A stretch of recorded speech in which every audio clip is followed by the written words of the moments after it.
afternoon and welcome to Oxford Television.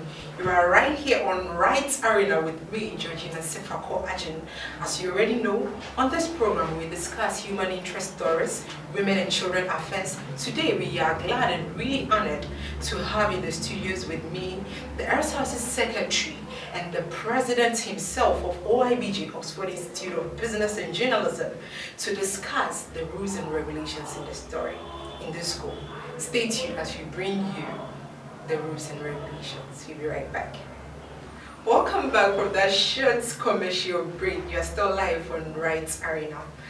Today, as I told you earlier on, we have in the studios the President of OIBG and the person of Mr. Joseph Aredon GN and his secretary, Miss Sandra Banyan. Before we move on to them, let's discuss the law of the day as we usually do. Today, on the law of the day, we are discussing the right for human dignity. The dignity of all persons shall be inviolable, so does the Constitution say. That means as a human being, as a male or a female, a child or a student, you are under no circumstance to be violated because you have that right to enjoy your freedom.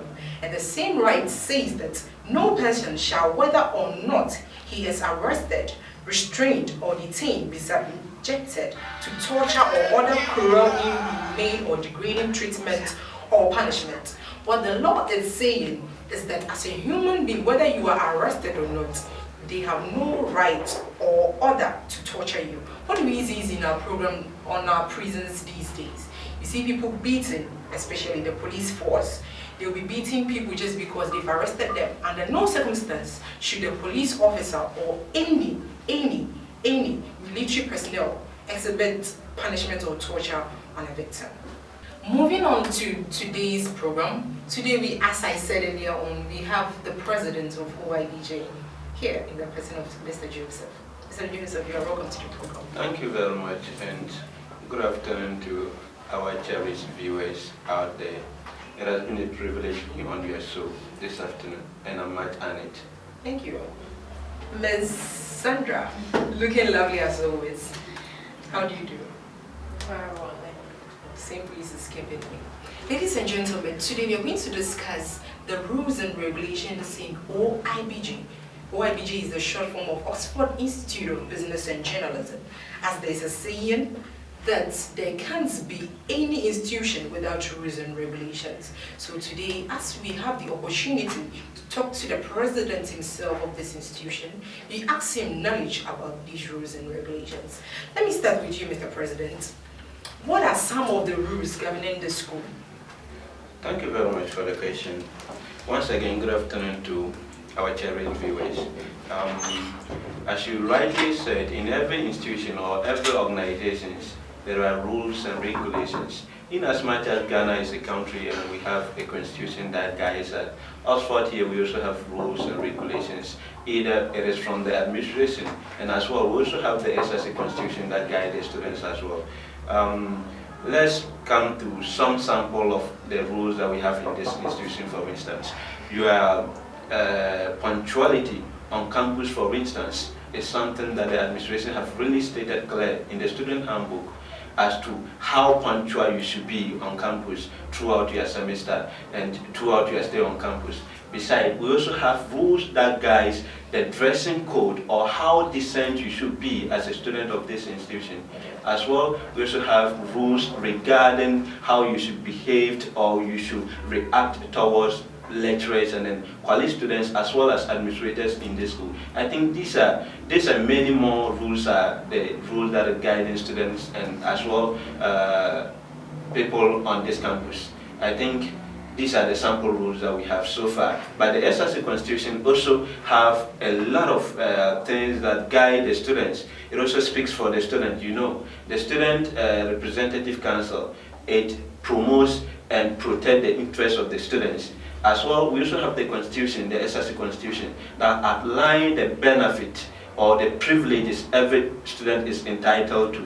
And besides, in case you violate any of those privileges, you go beyond the privileges, you have no right, as you know. If you commit a crime in this country, you have no more right again. there are certain rights that should be seized from you. And with our constitution, for instance, we guide you when you have maybe you have been violated against by either an administrative staff or maybe any other student. It is the SRC constitution that guides you through, and besides, we also refer. And mind you, the SRC constitution as well as the rules and regulations from administrations, they are consistent. They are not inconsistent to the extent that it go the different ways. What is in the student handbook as the rules and regulations, it goes consistently with whatever that is in the SRC book as the rules that guide the students of this institution. Okay, thank you very much, Mr. President. Let me move on to Ms. Sandra. Ms. Sandra, what is the function of these rules in the school? Because we have the student's handbook, and it seems that people don't really know what these rules are. So they are just living their life the way they like on campus. What do you have to say about that? Oh, okay. Thank you very much for that. For those rules, I think that's why during admission they give each student the handbook so they can go through. Though during orientation they will take them through some of the rules and all that. But I think some don't really understand what those rules are. So in a way, I think sometimes, let me give a scenario like last semester, for instance. There was a case about a guy and a lady he slapped her and all that, and then he was suspended. Okay.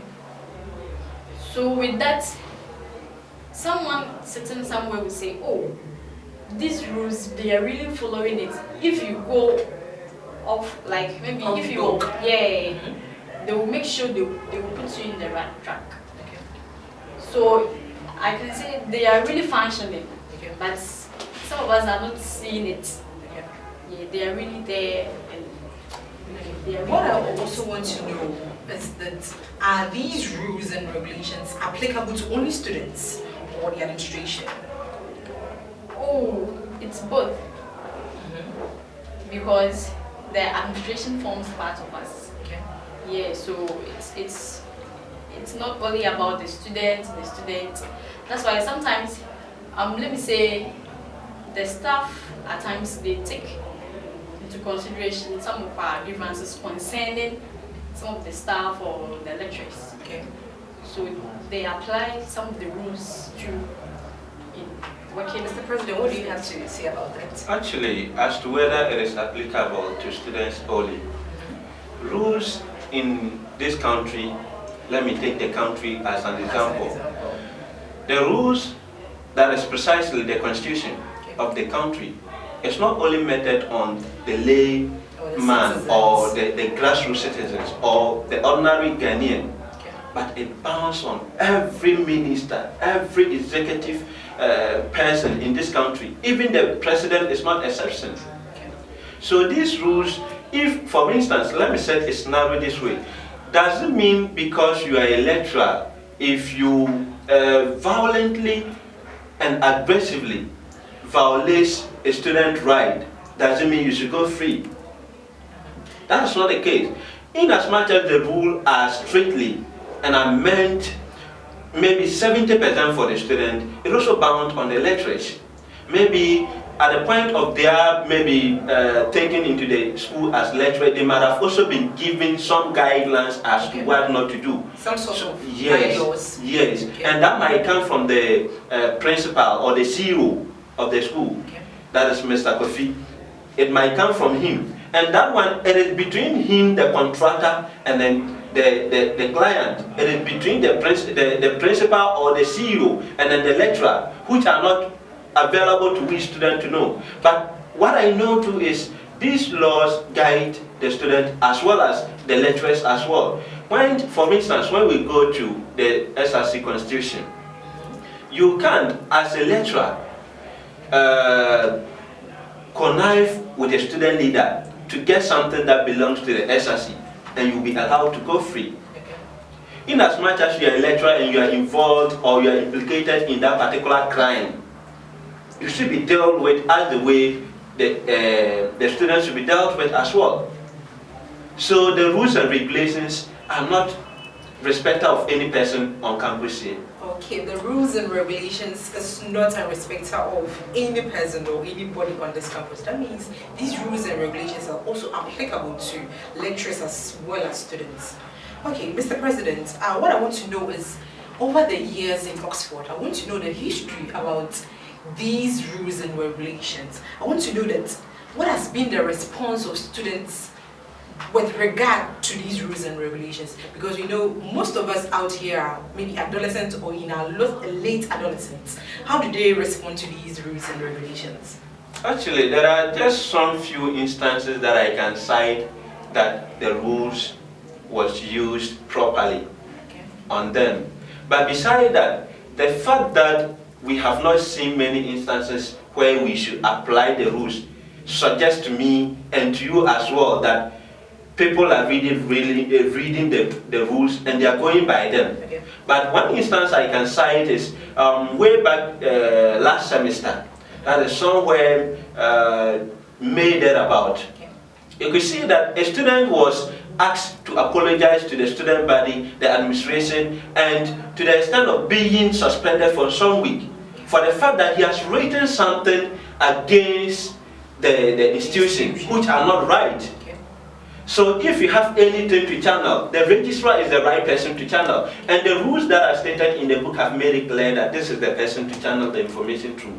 You have gone beyond that, you've not channeled through that, and you have gone beyond that to publish it on social media and as well as a blog. So the student was, the first place, suspended for a week and also made to apologize and promised, he signed a bond not to repeat that again. So these rules, they are really working on us and they are really, really effective in the building of this institution. Had it not been that, what would have been seen on campus wouldn't be something of good to mention of. Okay. Welcome back from that short commercial break. As I said earlier on, this program is proudly sponsored by Oxford Institute of Business and Journalism. They say integrity and professionalism. So, on the last episode of this program, we shall look at what should I do segment. Today, I had a text from a lady called Pamela Kusisabon. She is asking for the requirements for Oxford Institute of Business and Journalism. Mr. President, what are some of the requirements for Oxford Business and Journalism? Actually, Oxford Institute of Business and Journalism here, we offer advanced diploma in journalism and media studies as well as other courses.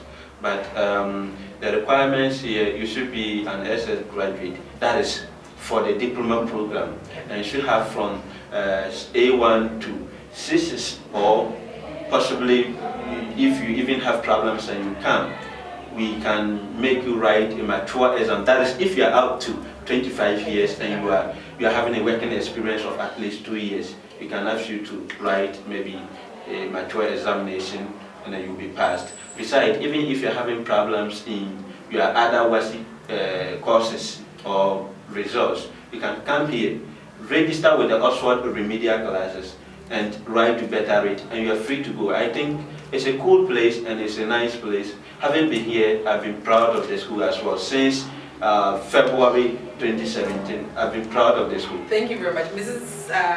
Sandra, your last words. Yeah, I want to add a little to the requirement. The school is accredited by NAPTES, that's National Board for Professional Examination, professional examination, technician examination. So in the case where you have a problem in maybe the core subjects, that's math and English, like you said, you can write a remedial and you'll be part of those who are supposed to have the certificate for the year. Thank you very much. That was Mr. Joseph Erodon GN and Ms. Sandra Banye, the RSRC representatives of Oxford Institute of Business and Journalism. Thank you very much, lovely viewers out there, for making time for Right Arena. Thank you. Same time next week. We'll be right back.